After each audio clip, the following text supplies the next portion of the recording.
Alright, hey, what's up, guys? 1984, I'm back again. Uh, Bethesda just finished their conference, and man, what a step up from what we've had so far with EA and Microsoft. E3 is officially started with that conference, and not everything was mind blowing, but everything was quality, everything was uh, things that I want to see and I want to play, and it was. Every of their all their major franchises essentially made an appearance at least once, many of them multiple times, except for maybe the Evil Within. But we just got the Evil Within 2 last year, so you know, or earlier this year. I can't remember when it released, but that game is very recent and doesn't seem like they have any DLC plans for it like they do with Prey, and every other game seems to be getting post-launch support. But they did mention Evil Within 2 just like when they were talking about last year, but it does not seem like there are any plans for DLC for that game, which is, I guess, a little disappointing. The first game got multiple DLC packs that helped clear up the story, though this one was not such a hard story to follow. Almost the DLC for the first game was like um, almost necessary to actually understand what was going on with that story. So it was helpful, or maybe your view is that it ruined the mystery of the first game by holding our hands and explaining it too much. Either way, aside from Evil Within, all of their major franchises were here and present at E3 this year, and yes, the big one, we did get full details about Fallout 76. We'll get to that in a little bit. Needless to say, though, I was a little worried about Fallout 76. That was all squashed. I am all in now on that game. It looks great. Anyway, let's get into it. I got my royalty-free ambient jams back again. I hope you don't get sick of this music too soon, because I don't know. It makes the video at least a little more watchable by filling in the background noise with something.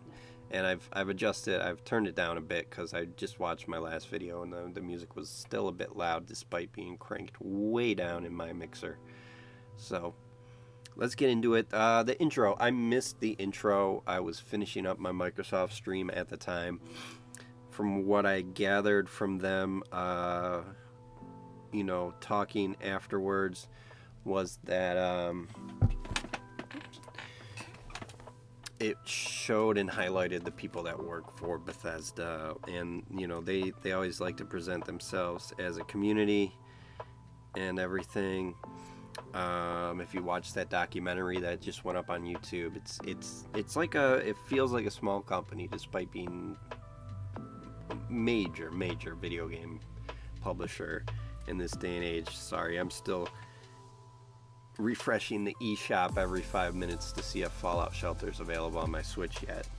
Still not there. Supposed to be coming tonight. Anyway, we'll get to that later too. They talked about last year, how big it was, releasing their first 2 games on the Switch. I couldn't think of it at first. The second one there is, okay, it's Doom and Skyrim, so that's great. And made a joke about the Walmart leak. Nice, good job, guys. A lot of self-deprecating humor from Bethesda tonight, and that's great. You know a company's in a good place when they can make fun of themselves, and that's cool. And then they kick things off, and Andrew WK came out. Yes, rock. When I was 18, Andrew WK was new on the scene, and I was obsessed with his music. Just party rock. He invented a genre, party rock. I saw him in concert once. He was awesome. My favorite part of the Rage 2 trailer that we got, a couple weeks ago, was the Andrew WK song. So they brought him out to perform that song. The audio mixing was really shitty, so the song did not sound that great live at their presentation, but still was cool to see him up there. And he's still doing his thing all these years later, still wearing all white and everything. Actually, when I saw him in concert when I was younger, and he did a stage dive, and his hair was right in my face. It was disgusting. It was greasy. It was gross. But that's who he is. He rocks. So Andrew WK came out, and that was cool. That was fun. And then we got a deeper look at Rage 2. Now, I never played the first Rage, though when I saw the trailer a couple weeks ago for the second one, it did make me want to go back and play it. It doesn't look like anything super original, but it looks like a fun world, and so I would not mind checking out the first game to see what it's all about. But tonight was all about Rage 2. I like the visual style. It is another post-apocalyptic shooter. We have so many of those out these days, but it's got a colorful, cool look to it that I really like. That makes it stand out a little bit. So that was cool. That makes me fairly interested in the game. Looks like there are a lot of fun little gizmos and gadgets and weapons that you can use in this game. And there was like a throwable that he tossed that like buzzsawed the person in the air and shot them backwards, and some sort of like telekinetic thing, and like so just cool gizmos and powers. And then they snuck an ad for the collector's edition into the middle of a gameplay video. Good job, Bethesda. That was really slick. Nice work. Like a Billy the Big Mouth Bass singing wall mount of one of the weird bosses in this game. They showed a mission. You could get a bunch of abilities as the game progresses, so that's always fun in a shooter when you're not just running around simply shooting, but when you get some abilities to play around with. There's a huge boss creature with like a car as a football helmet, and they used yet another Andrew WK song at the end there. And so yeah, Rage 2 wasn't top priority for me going into the stream, but I'm interested. I'll probably go back and check out the first game, and definitely Rage 2 is on my radar now. So it was so you would have come up to me a month ago and said, Rage 2, what do you think? Rage, what is Rage? I didn't even know. So the fact that it's even on my radar now, good job by Bethesda to get me a little bit hyped for that. Next up, we moved into kind of the Elder Scrolls offshoot section. So we had the Elder Scrolls Legends, which is their card game, mobile, but it's now coming to consoles, including Switch. And if you start playing on PC, you can carry your stuff over to the console versions when they drop. I've played a bit of the online battle card games. I tried what's the Blizzard one? I can't remember. Played that a little bit, and I was really into Gwent until they took all of the strategy out of it, and it just turned into another generic battle card game. I like the really simple yet strategizing version of Gwent you get actually within The Witcher 3. And though they added like attacks and stuff into the Gwent beta initially, it was still close enough to Gwent that I really enjoyed it.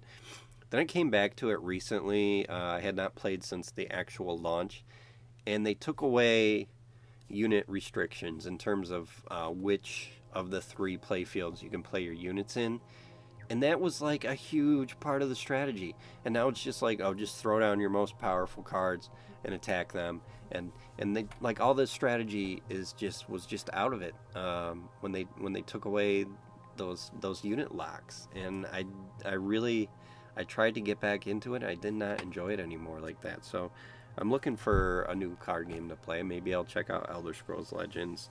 The trailer was interesting. There was a woman playing the game who suddenly started growing a beard. Okay. That was the Elder Scrolls Legends. And then they got into Elder Scrolls Online. They're up to 1 million players. DLC's coming with werewolves, another DLC where you go to the Argonians' homeland and learn more about Argonian culture. That's interesting to me. They seem like an under-focused group in the Elder Scrolls series, at least the ones I've played. which would be Skyrim. And I'm wishing a couple months ago I wanted to get into. I finally had a strong enough internet connection to play multiplayer games. I wanted to get into one of these MMORPGs, and I was looking at Elder Scrolls Online and Final Fantasy XIV Online, and I went with Final Fantasy XIV. I liked it. Now everyone says you got to get into the expansions and the post game for it to get really good, and the thing is, man, it is a grind to get through even the original main story. And after my free month ran out, I have not renewed it yet. I would probably go back to it, but I can't afford it right now. Whereas Elder Scrolls Online is free to play. There's no subscription, at least. You got to buy the DLCs and everything. But I'm really, really wishing I had gone that direction instead at this point. So that's something I'll still definitely probably get into at some point. Next, a clip started, and I'm like, this looks like Doom. It seems a little late for Doom DLC. Are we getting a sequel? Yes, we are. Not Doom 2, Doom Eternal. And it looks like it takes place on Earth, which is interesting. Hell has come to Earth. Not much really got to say. Doom is my kind of shooter. I don't like the modern shooters where you're strategizing and ducking behind cover and waiting for your health to regenerate. I like Doom, which is balls to ball, where you're just running around blasting people and you pick up health and stuff. And I've always, sucked at modern shooters because that's how I like to play my shooters. So I just run right off and try to blast everyone, and it does not work. So that's why I loved the Doom reboot. I actually noticed at this point too, the crowd at the Bethesda conference was just so much more into it after watching the EA and Microsoft ones, where the crowd, you just could not get a reaction out of the crowd if you wanted to. The EA one, it was like almost like these people were being forced to be there just so they could fill the seats, which they did not. There were plenty of empty seats there, but I really noticed how much more energy this crowd had compared to the last two press conferences at that point. And so we didn't get a ton on Doom Eternal, but Doom Eternal is being developed. It's on Earth. It's the new Doom engine. There's a bunch of new demons. So everything you would want from a new Doom, it seems like we're gonna get. And then at that point we got into Quake Champions. I have not played Quake in years. The last time I played Quake was either Quake 2 or I think Quake 3 Arena on the Dreamcast. And I had a lot of fun with that. Big focus on how it was the original esport. The guy presenting Quake, I got a kick out of him. He was up there laughing at his own jokes and just actually just a lot of nervous laughter out of things he said that weren't even jokes. But whatever, it's fun. That's cool. He's probably happy to be there. There's gonna be an open trial this week, so I'm definitely gonna check that out.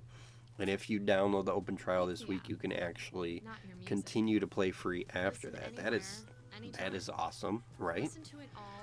Free trial that you can continue playing after it ends. That's ridiculous. Thank you, Bethesda. That's really cool. You just gotta go to Quake.com. We saw some of the characters there. There was a lizard dude. There was like a buff War Machine from Marvel. Some punk girl, visor guy who sees through walls. So yeah, I don't know how different it is in terms of gameplay, but depending on how you use it, looks like you still pick up weapons and stuff. But I guess probably all the champions have some sort of special ability, like the dude who could see through walls.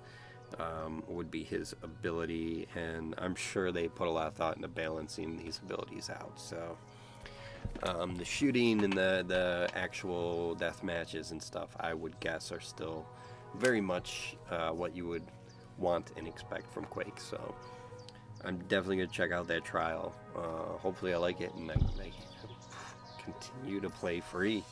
until the game launches. That's insane. That's awesome. Next, they came out to talk about Prey free update with a new game plus, a survival mode, and then the Prey developers got murdered on camera by Mimic.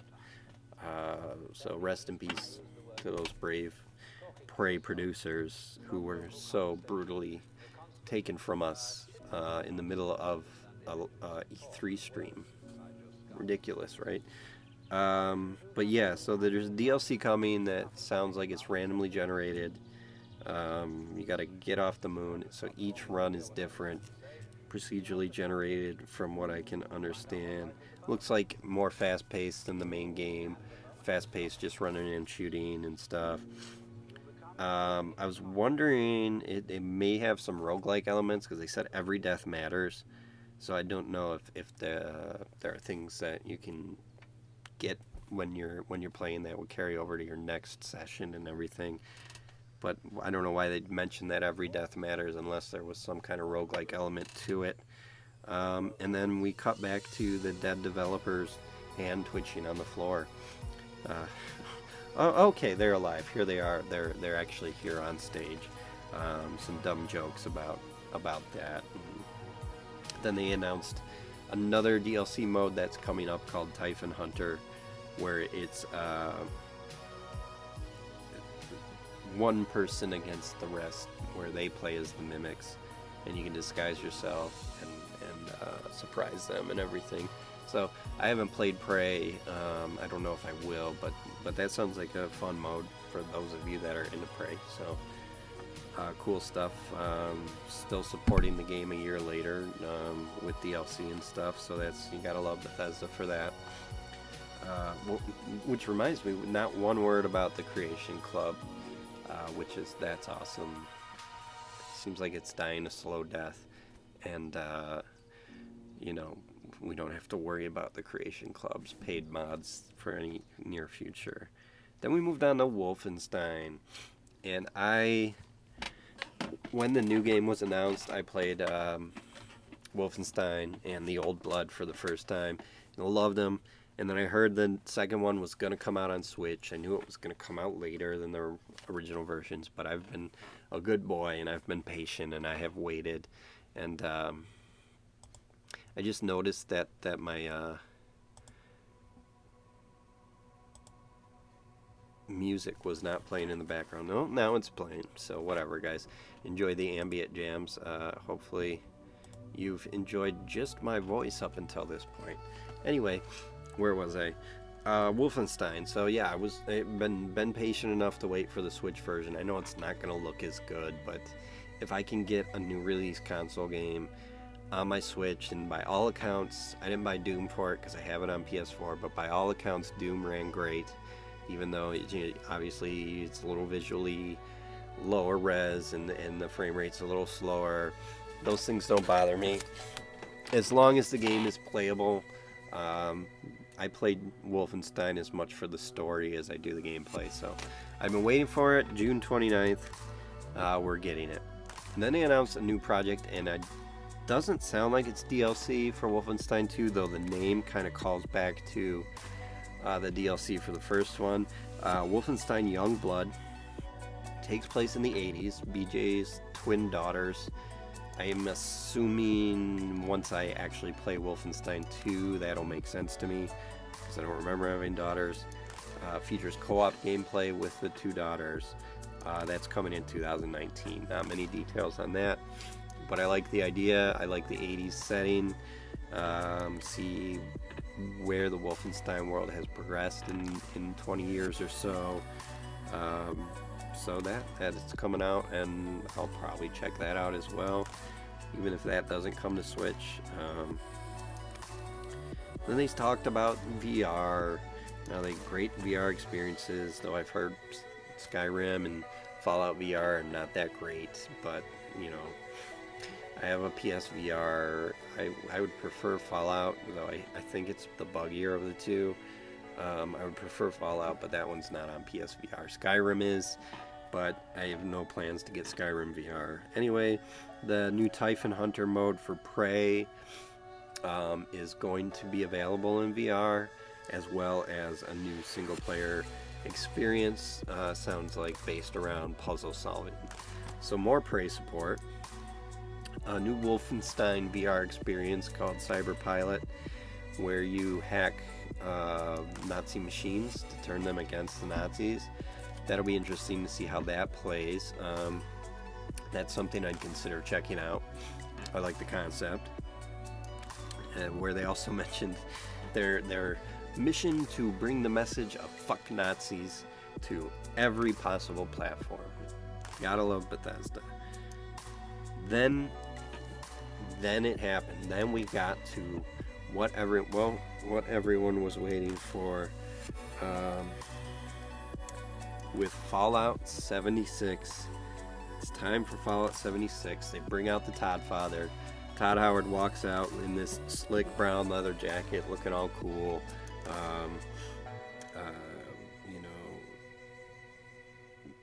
With this attitude, he looked way more excited than he did at the Microsoft conference. Like, yeah, okay, this is the real show. This is where I want to be. Microsoft, I did you a favor, but this is it. This is his 25th year at Bethesda. When did he start working there? When he was 10 years old? I mean, maybe he's older than he looks.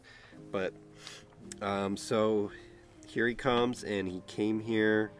So I came here for, I'm sure you guys all came here for one thing. And this fan yells, Todd Howard. And he thanks you. But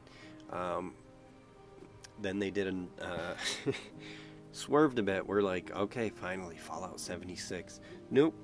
Here's a joke about all the new Skyrim editions, which they probably stole from everyone online and Twitter. I know I've tweeted about the Smart Fridge edition coming out and everything. They got Keegan-Michael Key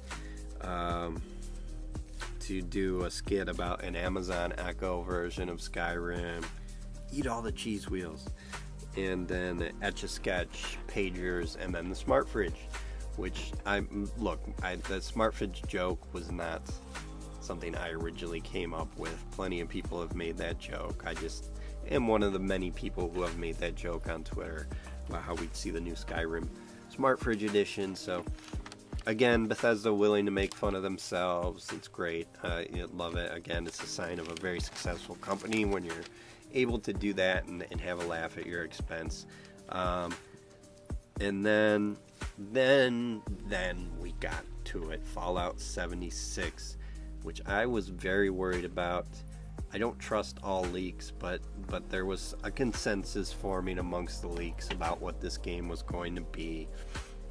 Then he started off by repeating literally word for word what he said at the Microsoft conference, and then they played the same exact trailer, and now I'm like, oh, really? Are we actually going to get any new details? But then they went all out. Now we know everything we need to know about this game. And just watching the trailer and everything, it's actually a very interesting location. West Virginia, and I think they even mentioned that. And not a lot of people know West Virginia, but it's got a really diverse and unique, just look and ecosystem to it. You have the hills, the mountains, the plateaus, you got the forest, and it is interestingly a very unique state. I have not been there myself, but I have friends who live there. I've seen plenty of pictures and stuff, so it doesn't sound exciting, but West Virginia is actually a really cool location. Excuse me for a sec here. Cool location to put a Fallout game in, and you could see that there's a lot more green and stuff than you would expect to see in a Fallout game. And by the way,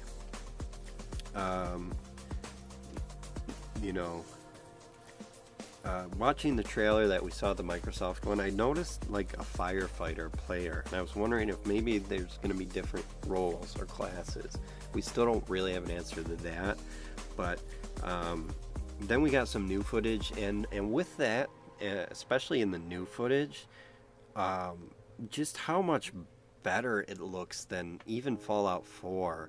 The graphics just looked incredible, and I'm thinking, do we finally have a new engine? Because it looked so good. Oh, it looked really nice. Um, and we got to our new footage. Learn a little bit about Reclamation Day. This vault, these are hand-picked people, very important people with a diverse skill set. There were not experiments run in Vault 76. These are the people that are supposed to go back out into the world and get the country going again. So it's a very different, and I've got an ad going here. I hope that wasn't too loud.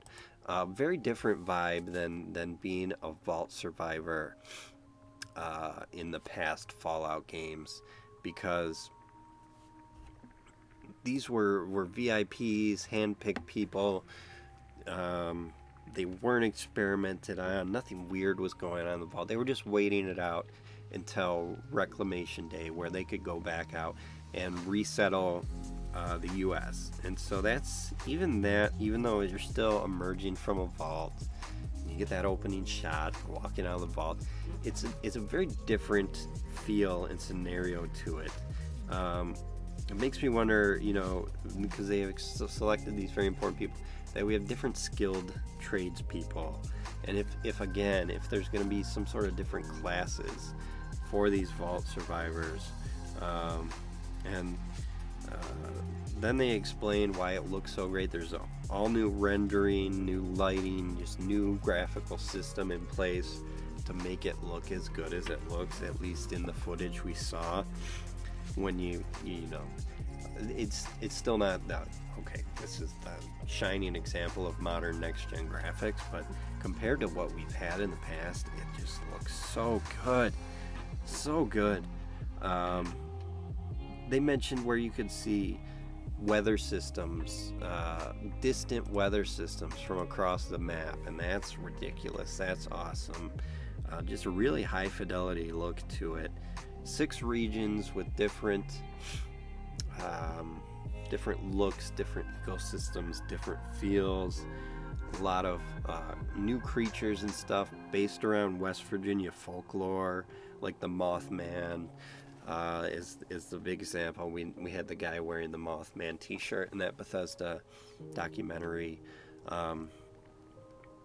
and a lot of new, very different looking creatures than we've seen in the past with Fallout. There were shots where it looked like I was looking at a Witcher game. Like, I swear I saw like a water hag at one point. It's refreshing to have, new creatures, new stuff. And you mentioned how the characters are real people. And at first I was like, oh, like historical figures, like you choose to be these real people. No, it is 100% entirely online. Gotta say, I was concerned at that point. The co-op stuff, co-op's great. I don't have a lot of friends who game, and so any game with a co-op element, I've always played mostly solo. I don't have an easy way to put a party together. It's very hard to team up with people you don't know in these online games. So I was concerned. They kind of, reassured us, look, if you're into solo play, you can still quest, you can still play the game solo. Obviously, there are areas where you're going to have a lot easier time if you're out there with a team, but it seems that it's going to be completely playable as a solo experience if that's the only way you have to play it. But they mentioned how it's basically Bethesda with multiplayer. You are shaping this world, you are shaping these stories. They mentioned how every character is real again. And that made me wonder for a sec, are there no NPCs in this world? Is every person you encounter actually another online player? They almost made it sound like that. Though I don't know how the quest structure would work without any sort of NPCs. There are ways to do it, I bet. So that would be interesting to see if literally every character that you can encounter in the world is actually another person.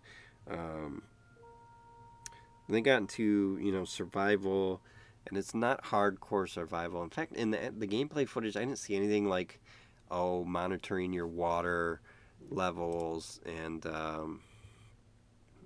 eating and oh man, have these songs been playing an ad at the beginning of every one? This was a dumb choice to go to YouTube for my ambient music. I apologize, but it didn't look like survival was that big of a thing. I'm sure there are systems in place, but they mentioned that there's no loss of progression if you die, and everything. You're not tied to specific servers. That was cool to me. That means you're not going to always be running into the same people. A game like Final Fantasy XIV Online is very server based, and your experience can be wildly different depending on what server you choose. And so the fact that it's not tied to, you're not choose this server and I'm always playing on this server, I love that. I think that's a great idea. And then there's about dozens of players per session, so it's not hundreds, thousands of people running around. That's another thing with like Final Fantasy XIV, where it can seem very overcrowded in certain areas. You see all these people running around. No, they want it to feel like Fallout. There's been an apocalypse. There's not going to be all these people running around. So tying it to just, to the dozens instead of the hundreds and everything, that's a really great idea. I really like that. Your progression goes with you no matter what group or server you end up on. Your character's going to carry over, whether you're playing alone, playing with friends, all that. They talked a lot about it's wide open with very few rules. So you're creating your own stories. This world, we're running this world. What's going on? What's being built? Who's interacting? Is this more peaceful? Are people working together? Is everyone trying to kill each other? Everything you see and that's happening and everything, I feel like, probably aside from quests at least, is being dictated by the players. And there are games that strive for that. I don't think anyone's done it perfectly just yet. So if Bethesda can get this right, that's going to be very, very cool. We saw a musket, there's some interesting weapons. Saw a musket with the full reload animation where they're stuffing it. That was cool. Just doing your own thing, shaping this world. They showed a bunch of people sitting around playing in a band. I don't know how that works.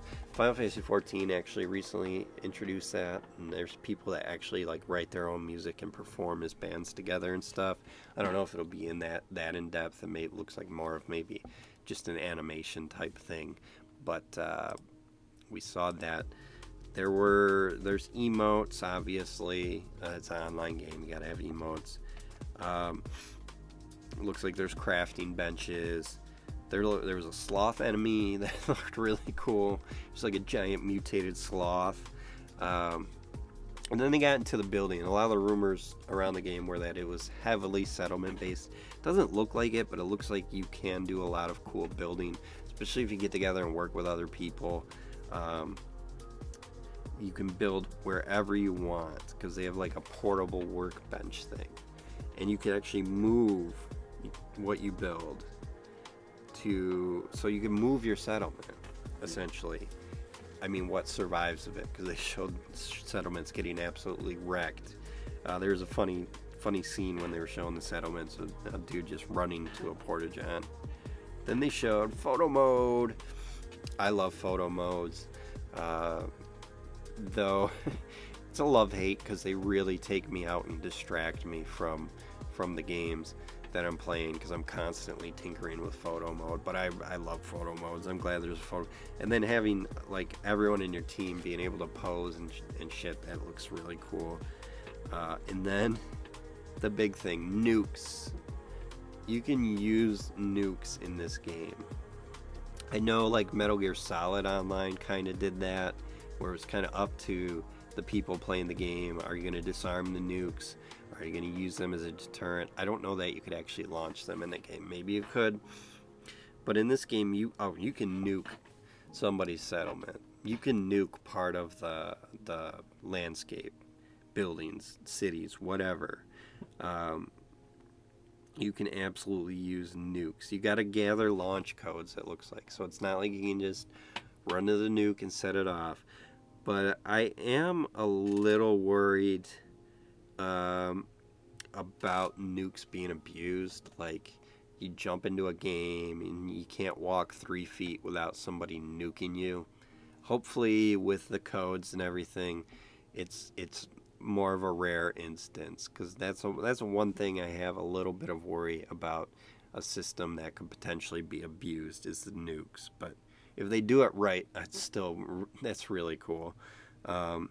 Looks like power armors are a lot more customizable. I saw all kinds of different colors and stuff on people's power armor. That's cool. For people that like to collect and customize power armor, I'm one of those people. So being able to really do that. If you nuke an area, you can gather rare resources from it. And then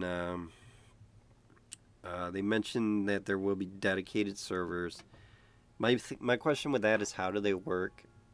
Because like, you look at something like Splatoon 2's matchmaking, and I know the games aren't the same, but you're only matched with like local people, and there can be a real large level disparity, and you're playing the same people over and over again. So hopefully the dedicated servers are not just tied to geographical location. Hopefully they got a way to make those work all over the place. Then they announced there will be a beta, so I don't know who's not going to get in on that. I can't wait for the beta just to see how it goes. And that's great, because then, too, they can tweak it before release. We can give them feedback, people. Every online game needs significant testing, not just from QA testers, but from the player base, because they're the ones that are going to get creative and find exploits and all that. So a beta is a great idea, and we get to play it sooner. So it's a win-win. And then they made some jokes about bugs. Apparently it doesn't always just work. It just works being a Bethesda, catchphrase and everything. Then they showed us a collector's edition, which was really cool. I don't usually buy them because they're so expensive, but a map that glows in the fucking dark, according to Todd Howard, with figures. But then, like, a wearable power armor helmet with a headlamp, with a voice modulator, fully wearable. We didn't see an actual finished product there. It was just a CG ad for it. But if they do that right, that's going to be a really cool collectible. It has me actually thinking about picking up one of these collector's editions, because that's really cool. The Pip-Boy one they did was really quality, so you think, but how big does this have to be actually wearable? It's got to be massive. So I'm expecting that it would cost quite a bit more than even the collector's editions that you're used to. Then we got the release date, November 14th. It's not even that far off. Bethesda's great about this. They announce a game and it's out. Like, they announced Fallout 4 and it was out a few months later. I love Bethesda for this. When you get a full breakdown reveal of a game, you know it's coming soon. So November 14th, we're getting it this year. Amazing, guys. I had so many doubts about this game with the leaks. Most of the leaks are very accurate, but when they explained it and showed it to us and how it really works, I'm actually really excited for Fallout 76 and how it's going to work, because it feels very different than the way a lot of online-only MMOs work. So I am just thrilled and excited for it. I don't know what else to say. It looks so good. The ideas behind it sound so good. They really sounds like they put a lot of thought into how to make one of their games work as a fully online experience. And so the fact that it's fully online, I'm not even that worried about again. Then we got into Fallout Shelter, which is coming to Switch and PS4, which, excuse me for a sec as I check the eShop again. I've been checking it since the press conference. I played a little bit of Fallout Shelter on my phone, but I have a very small phone, and that game is really hard to manage on a small screen. Once your shelter starts growing, it's just like I gave up on it. But being able to play on the Switch, I'm definitely going to get back into it, and it's still free. And having that bigger screen, so I'm refreshing the eShop, and it's still not there. They said it'd be there tonight. I still don't see it. But anyway, that kind of transitioned into a new mobile game, Elder Scrolls Blades. It's actually a first-person RPG on mobile with touch controls. For a mobile game, the graphics look great. Fully first-person, immersive. They have handcrafted dungeons. They have procedurally generated dungeons. Portrait mode. I don't know who would want to play in that, but that allowed them to make some more jokes about playing during business meetings and shit. So definitely looks cool. There's a bunch of modes, a roguelike endless dungeon mode. There's PvP arenas. There's the main story quest mode, which includes a town building. And you can't have a mobile game without a town building element, right? That's like a requirement. But I think what's cool about this one in terms of it is that you doing this town, but then you can walk around it in first person, or actually even in VR, which they announced it was coming to mobile VR, so like Google Cardboard, so I could actually play it, or full high-end VR PC machines and everything. And you can visit your friends' towns, so that's always cool to go see what they did. Like, it's so much cooler than like Simpsons Tapped Out, where you could go see your friend's town. Where did they place the same exact buildings that I have? This will be really cool. If the game's good, I don't know. It's a mobile game, who knows? But town building, being able to walk around in that town in first person after you built it, adds a little more fun to it there. Coming to all devices, all consoles. So it's another one I could get on the Switch to play it on a bigger screen. And they all connect with each other. Coming out this fall, and it's going to be free to play.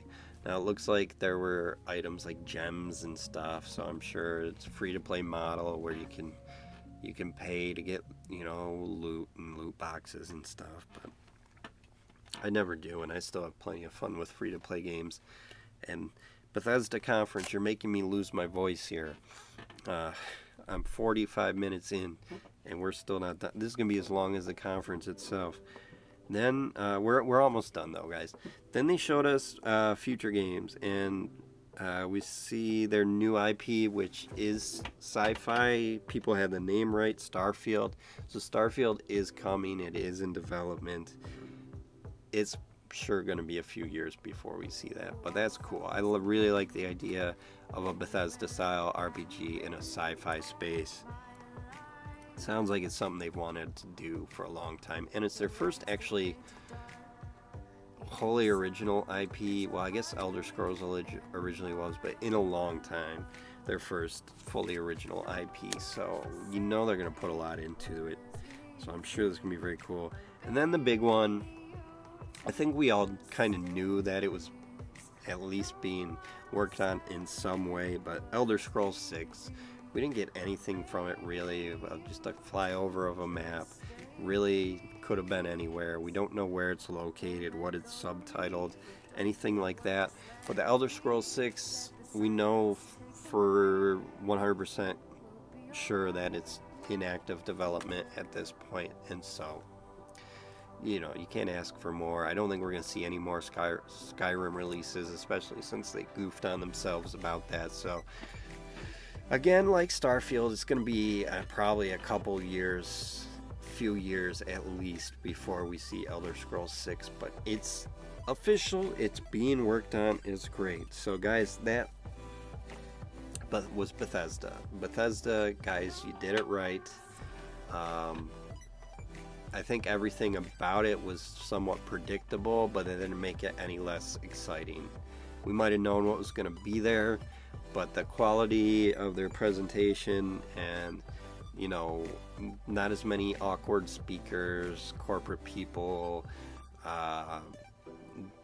gamers playing games for the first time live, so the gameplay is really dull and boring. None of that bullshit that all the companies like to trot out at E3. Bethesda does it right, so even if when you know what's coming, you get a really good show like we just got from Bethesda. And so I'm really excited, and it's only up from here, guys. We've still got Sony coming up, we've still got Nintendo coming up, we've still got Square. Who knows how that's gonna go? Could be really good or really awful. I don't think there's much room for in between with Square.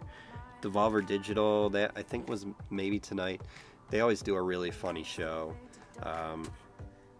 but the big ones are still coming up, especially Sony and Nintendo. So I'll do some more reactions when those shows post. I'll be watching them live. I'm really hyped. Bethesda, thank you so much. The first 2 shows of the weekend were just dull, boring bullshit. So thank you for stepping it up, and it really feels like E3 is finally going here. It's finally the excitement that you feel every year for E3 is finally kicking up with Bethesda. And again, Fallout 76, now that they've explained it in their words, my concerns are alleviated with that, and I am extremely hyped and excited to play that. And lots of stuff we're going to be able to play soon. The Quake free trial is this week. Get the Quake trial now. You can play it until the game comes out for free. I don't think they gave a date for the beta on Fallout 76, but we're going to get a beta well before release, so we're going to be able to play that sooner than November 14th, which really is not even that far off to begin with. Fallout Shelter on Switch, the Elder Scrolls mobile game, all kinds of stuff we're going to be able to play soon. So thank you, Bethesda, for doing it right, for getting E3 going for real. Guys, that's going to be it. We're at 45 minutes. It's a long breakdown for really not anywhere near as many games as Microsoft, which I covered in a half an hour. So you can tell I'm a lot more excited about what Bethesda did here tonight. So thanks again. Thanks for tuning in, guys. Those are my thoughts on Bethesda's press conference this year. That'll be it for tonight. I'll be back tomorrow with Sony, I believe is tomorrow, Nintendo maybe. Well, whoever's tomorrow, we'll cover those, and we'll do some more streams. So thanks for listening in, guys. Peace out. Have a great night.